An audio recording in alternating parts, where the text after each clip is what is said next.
16 दिसंबर 1971 दुनिया ने वो मंजर देखा जो इतिहास के पन्नों में हमेशा के लिए दर्ज हो गया। 93,000 पाकिस्तानी फौजी भारतीय सेना के सामने घुटने टेक कर अपनी जान की भीख मांग रहे थे। यह था दुनिया का सबसे बड़ा मिलिट्री सरेंडर। मगर इस ऐतिहासिक जीत के शोर के पीछे एक खौफनाक सच छिपा था। सरहद के उस पार रावलपिंडी की एक हाई सिक्योरिटी जेल में हमारे जाबाज सिपाही प्रिजनर्स ऑफ वॉर बनाकर कैद कर लिए गए थे। सजा के तौर पर उन्हें मिला सीलन भरी अंधेरी कोठरियां, inhuman 3rd degree mental torture और हर पल मंडराता मौत का साया। लेकिन पाकिस्तान को जरा भी अंदाजा नहीं था कि उनका यही जुल्म जन्म दे रहा था इतिहास के सबसे नामुमकिन जेल एस्केप को। इसी मौत के साए के बीच मौजूद थे 3 ऐसे भारतीय पायलट जिनके इरादे किसी दीवार या बंदूक से डरने वाले नहीं थे। टाइमलेस थ्रेड्स की इस एक्शन पैक्ड स्टोरी में आपका स्वागत है, जहां आज हम बेनकाब करेंगे वो अनसुनी दास्तान जिसने पाकिस्तान की रातों की नींद उड़ा दी थी। India's greatest prison break. दिसंबर 1971 जंग अपने चरम पर थी और भारतीय सेना पाकिस्तान को हर मोर्चे पर बुरी तरह खदेड़ रही थी। जीत बस मुट्ठी में ही थी, लेकिन तभी वेस्टर्न सेक्टर के जफरवाल डिस्ट्रिक्ट में हमारी फौज की रफ्तार पर अचानक एक ब्रेक लग गया। वजह थी दुश्मन का एक 100 फीट ऊंचा वॉच टावर। उस टावर पर बैठे पाकिस्तानी ऑब्जर्वर नीचे बढ़ रहे भारतीय टैंकों की एक एक मूवमेंट को अपनी आर्टिलरी तक पहुंचा रहे थे, और उस सटीक जानकारी के दम पर पाकिस्तानी तोपें हमारे टैंकों पर कहर बनकर टूट रही थीं। इंडियन आर्मी का 1 इंच भी आगे बढ़ना असंभव हो गया था। इस टावर को हर हाल में मिट्टी में मिलाना जरूरी था, लेकिन ये एक सुसाइड मिशन था। टावर के चारों तरफ पाकिस्तान की डेडली एंटी एयरक्राफ्ट गन्स और मिसाइलों का जाल बिछा हुआ था। उस इलाके में घुसने वाले किसी भी इंडियन फाइटर जेट का पल भर में राख होना लगभग तय था।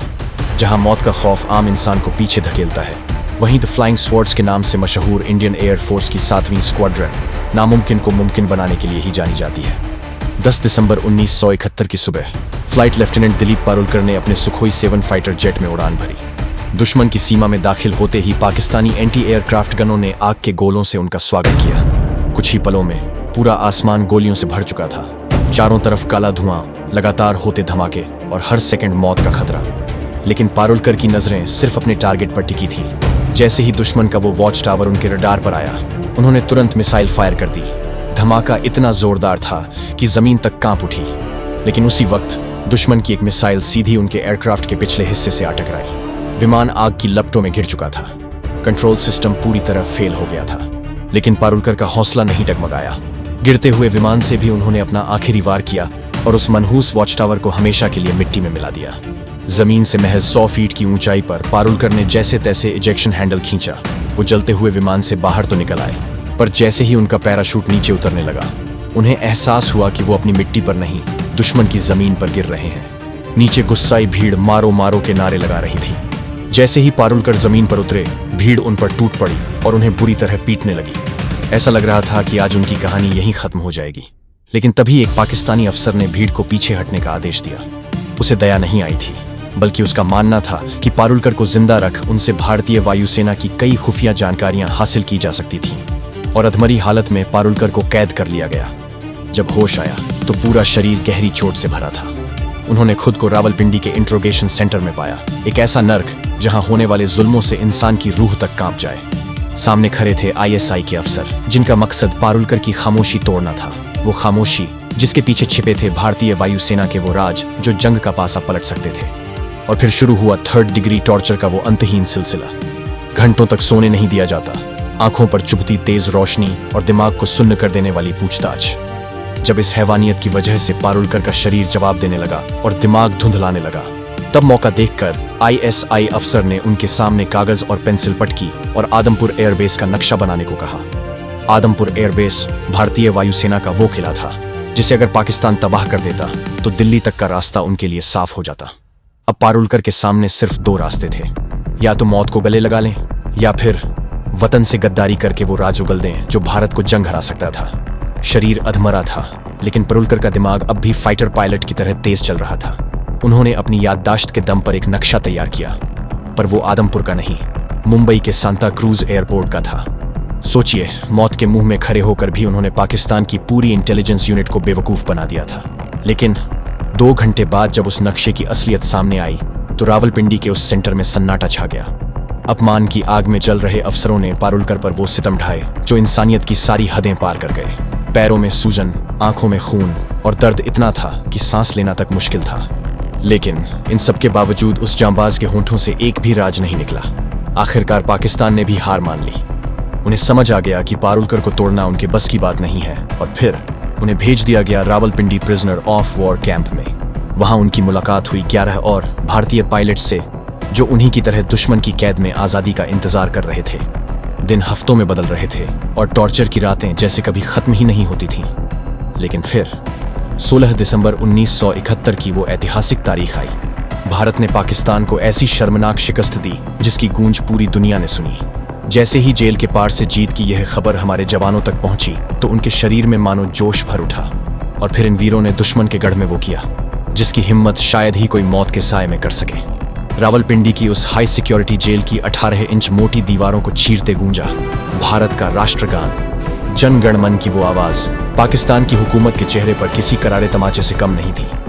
पाकिस्तानी फौज सन्न थी। उन्हें समझ नहीं आ रहा था कि हफ्तों का टॉर्चर सहने के बाद भी ये भारतीय इतने निडर कैसे हैं। जंग खत्म होने से जेल में हवा बिल्कुल बदल चुकी थी। वहां मौजूद हर कैदी को उम्मीद थी कि अब बस कुछ ही दिनों की बात है और वो अपने वतन वापस लौट जाएंगे। मगर जहां बाकी सब इस सुनहरे सपने में खोए थे, वहीं दिलीप पारुलकर का दिमाग कुछ और ही देख रहा था। वो जानते थे कि जंग जीतना एक बात है और जेल से बाहर निकलना दूसरी। डिप्लोमेसी और समझौतों की फाइलें अक्सर सरकारी दफ्तरों में बरसों तक धूल खाती रह जाती हैं। कैदियों की अदला बदली में साल गुजर सकते थे या क्या पता पूरी जिंदगी उसी काल कोठरी की सीलन में कट जाती। वो ट्रेनिंग के दिनों से ही खुद को ऐसी डेथ सिचुएशन के लिए तैयार कर चुके थे। उनका उसूल साफ था, अगर कभी दुश्मन की सरजमीन पर फंसे तो किसी चमत्कार या मदद की भीख नहीं मांगनी है। उन्होंने तय कर लिया था कि वो अपनी आखिरी सांस तक आजादी के लिए लड़ेंगे, चाहे जान ही दांव पर क्यों न लगानी पड़े। और यहीं से नींव रखी गई दुश्मन की धरती पर रचे जाने वाले दुनिया के ग्रेटेस्ट प्रिजन ब्रेक की। शुरुआत में पारुलकर के दिमाग में एक बेहद खतरनाक प्लान आया।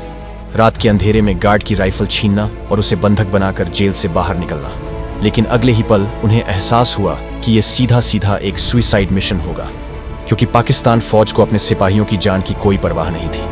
वो पारुलकर को मारने के लिए अपने ही गार्ड को गोलियों से भूनने में 1 सेकंड की भी देरी नहीं करते।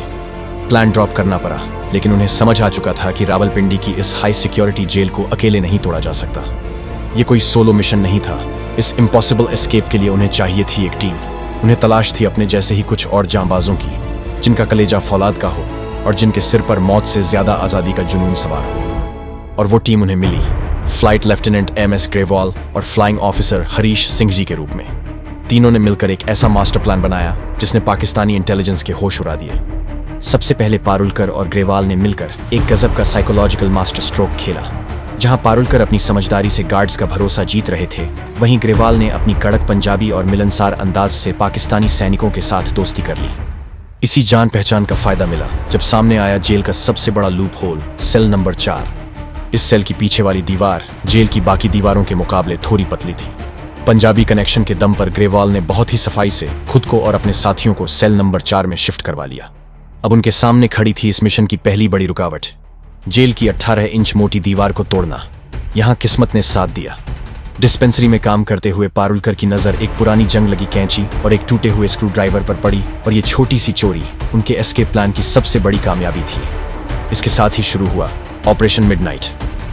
रोज रात जैसे ही गार्ड्स सो जाते, बारी बारी तीनों में से कोई एक दीवार खुरचना शुरू कर देता और बाकी 2 चादर ओढ़कर सोने का नाटक करते, ताकि अगर कोई गार्ड राउंड पर आए तो उसे सेल खाली होने का जरा भी शक न हो। इस काम के लिए उन्होंने पलंग के नीचे का वो छिपा हुआ कोना चुना था, ताकि दिन के उजाले में भी किसी गार्ड की नजर वहां तक न पहुंचे और रात के सन्नाटे में खुदाई की आवाज बाहर न जाए। इसके लिए वो दीवार पर गीला कपड़ा रखकर धीरे धीरे ईंटें निकालते। महीनों तक ये खौफनाक सिलसिला चलता रहा। दीवार से निकलने वाला एक एक मुट्ठी मलबा वो अपनी पैंट की जेबों में भर लेते और सुबह चुपके से उसे टॉयलेट में बहा देते। दीवार तो धीरे धीरे टूट रही थी, लेकिन पारुलकर का दिमाग उससे भी कई कदम आगे चल रहा था। जेल तोड़कर बाहर निकलना तो सिर्फ आधी जंग थी, असली चैलेंज था दुश्मन के 600 किलोमीटर लंबे इलाके को पार करना। बिना सही नेविगेशन के उनका पकड़ा जाना लगभग तय था। इसका भी जुगाड़ निकाला गया।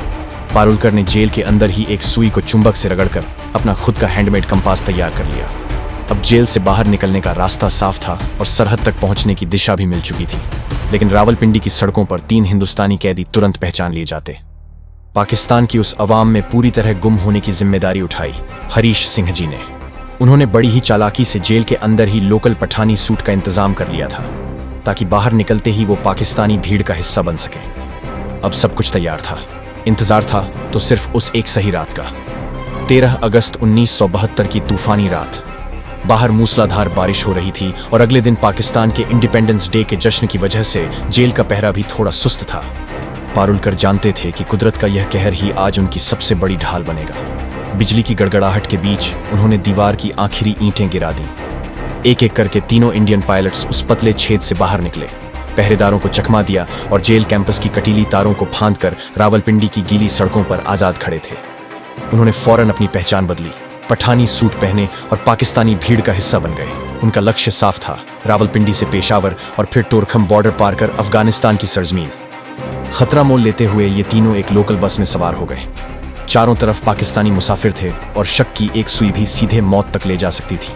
इसीलिए इन तीनों ने खुद को क्रिश्चियन बताया ताकि उनके थोड़े अलग लहजे और साफ उर्दू पर किसी को शक न हो।